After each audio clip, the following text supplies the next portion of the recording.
Oh, hey, you must be new around here. I make it my business to introduce myself to everyone. My name is Lazarus. That's Lazarus of Bethany, aka Saint Lazarus, aka Lazarus of the 4 days. But those are just a few of my titles. I prefer Lazarus, pals with Jesus. You probably don't know anything about me, and I'm not bitter about that, but I am friends with the big guy, JC. It's in the Bible. We actually kind of did way more than what's in the Bible. We'd go fishing and hiking, praying along the way. I'm not one of his more famous friends, but I do have an unusual name.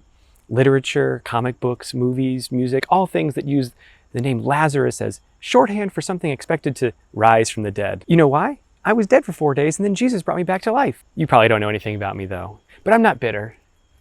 You know, in some ways, my friendship with Jesus was challenging. He let me die so he could show off his powers. I suppose I should be grateful, though he was only gone for 3 days.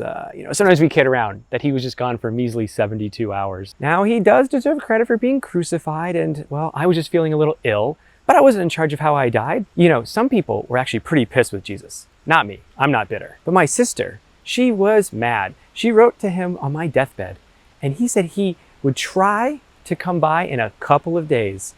And she was incensed because by the time he showed up, I was already dead. But I get it. Jesus had a point to prove. He was the teacher, and I was the lesson. And I was his friend, so I accepted that. Plus, who else is he going to practice raising from the dead?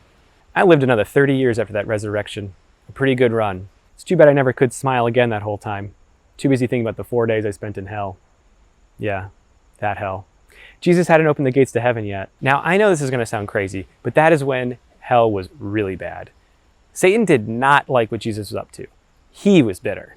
Jesus did have other friends down in hell, though they weren't brought back to life like I was. So yeah, I made sure that my final tomb said, Lazarus, the friend of Christ, so people would know. And not because I was bitter or thought I'd be some forgotten stepping stone, that my sacrifice didn't matter. I got sainthood, goddammit. Sorry, God. Luckily, it's actually pretty hard to get kicked out of heaven once you're here, unless you're like Satan or one of his friends. I'm a friend of Jesus. Oh yeah, you're dead, by the way. Congrats on making it to the good place.